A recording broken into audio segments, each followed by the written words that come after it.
Hey guys and gals, today I'll be giving you a video on how I take care of and how you could take care of a large Pheidole colony. This is my mighty 1,000 strong P.Dentata colony. And at this size, these gals have a few quirks that make them a little difficult to care for. And that will be without mentioning how tiny they are and how you need a very good barrier and secure tubings. So if you're caring for Pheidole, here are some tips for you.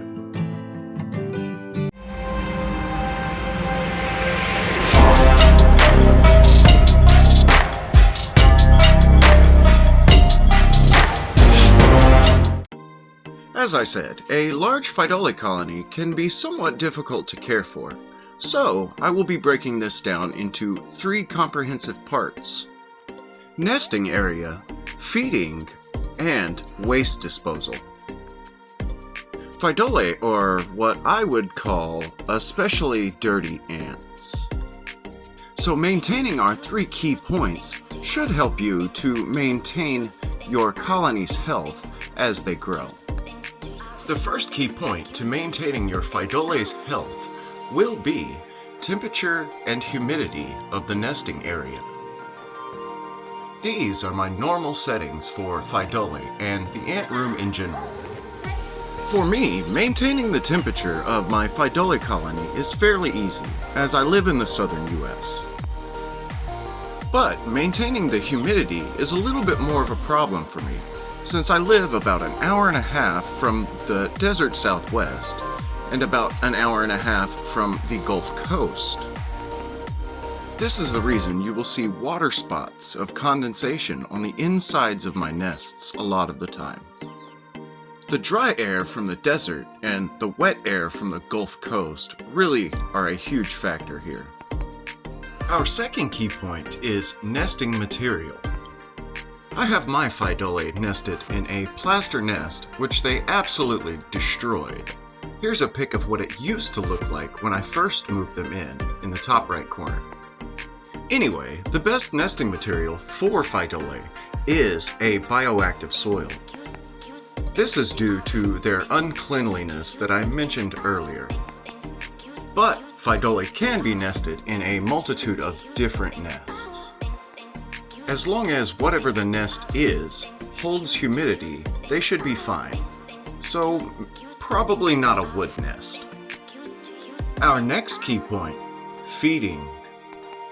And this is where Pheidole starts to run into problems. For my colony, I have 2 small outworlds set up. Pheidole have a habit of dragging pieces of their food back to their nest, and they'll spread it everywhere, all over their outworlds, and inside their nests. This can lead to a few problems. As you can see, I have this outworld mainly cleaned out because they have started to develop a mold on this rock. So, with the 2 outworlds, I'm trying to create as much distance between the nest and their feeding area as possible. This large of a Pheidole colony is fed every 3 or 4 days, if I'm feeding them a large meal such as an American roach. And yes, this outworld is dirty, but this is only about 2 weeks worth of trash for my dirty Pheidole. And that brings me to my third and final point, waste disposal.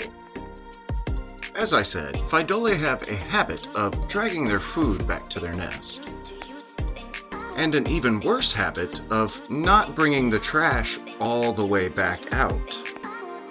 So, in this small dry nest, they have stored a lot of their trash from the inside of their nest.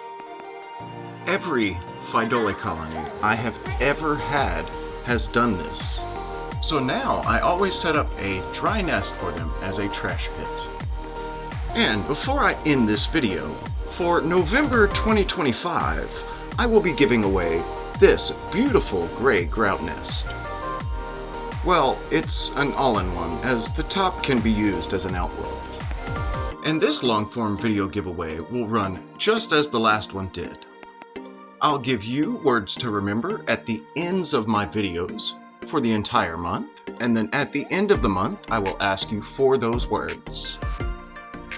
So, if you're interested in this cute little all-in-one for your ants, this might be a word to remember. And thank you all so much for watching.